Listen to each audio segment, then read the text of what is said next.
Guillaume a l'ivresse de l'horizon. Il a toujours voulu savoir ce qu'il y a après.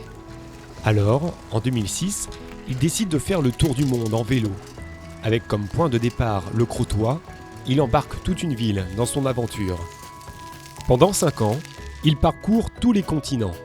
Une longue histoire qu'il aime se remémorer grâce à ses carnets de voyage. 5 années d'exploration, c'est autant de souvenirs qui se bousculent. De temps en temps, j'ouvre des pages au hasard et j'essaie de me souvenir de cette journée-là en particulier.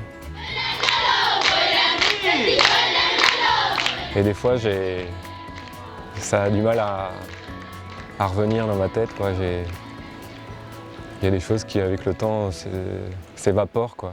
Je suis avec des amis au bord de la route et je leur apprends ce que c'est que le pointu. Guillaume a traversé 39 pays. Cet amoureux de la planète voulait recenser des idées nouvelles pour protéger l'environnement.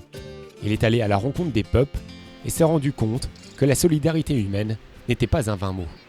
J'ai tellement été aidé, accueilli partout que ça m'a vraiment réconcilié avec l'homme en général, quoi. Il y a même des gens qui se disputaient entre eux pour pouvoir m'héberger chez eux. Il y a même une fois où je me suis levé un matin et toute la famille dormait par terre. J'ai dormi dans le seul lit qu'il y avait dans la maison, quoi. Et ça touche énormément. Pendant son périple, des écoles en France suivirent ses aventures à distance. Mais les plus assidus étaient sa famille. Une épreuve parfois difficile pour eux, à l'image de ses grands-parents qui ont plusieurs fois craint le pire. On était un moment sans nouvelles, hein. Même ton père aussi s'inquiétait. Mais j'avais prévenu, c'est parce que je faisais la traversée du canal du Mozambique à la voile. Oui. Donc là, je savais que ça allait durer un moment, que j'allais pas pouvoir donner de nouvelles pendant un mois. 3 semaines ou un mois, je crois. Ah oui, ça faisait long, hein. Ah ouais. Pendant cette longue absence, son grand-père, lui, a conservé toutes les cartes, lettres et coupures de journaux parlant de son petit-fils. Ouais, je suis fier de lui quand même.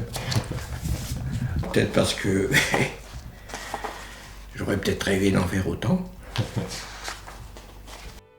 Guillaume mit fin à son tour du monde le 7 mai 2011. La commune organise alors une grande fête.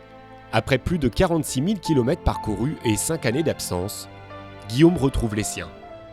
Quand je suis arrivé aux Écluses et puis que je voyais tout ce monde qui m'attendait au port, j'entendais la musique au loin. Oh là là, le cœur, là, il a commencé à... Puis je revoyais le Crotoy, il faisait un soleil magnifique, c'était pleine mer. La mer, oui. Ah mais l'arrivée, on était sur le port, on le voyait arriver vers le bassin de chasse, là, avec les vélos, les gosses derrière, des écoles. Ouf. Et quand il était arrivé, je sais pas pourquoi, je me suis lancée vers toi, je me suis jetée dans tes bras en pleurant.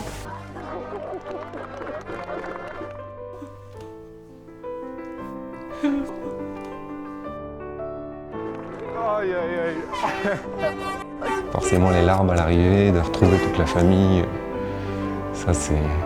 Émotionnellement, c'est très très fort, quoi. Ouais.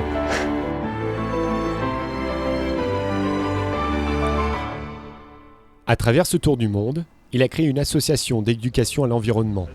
Aujourd'hui, il vient de finir l'écriture de son livre pour pouvoir partager son histoire et ses valeurs. Mais depuis ce voyage, Guillaume se sent en décalage avec les autres. Ça, c'est pas facile, ouais. Il y a... Le souci quotidien des gens ici me paraît souvent un peu superflu. Après tout ce que j'ai vu moi sur ma route.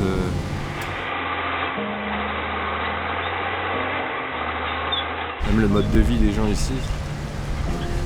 C'est dur des fois de remettre le pied dans cette vie-là, quoi. La vie de Guillaume ne sera plus la même.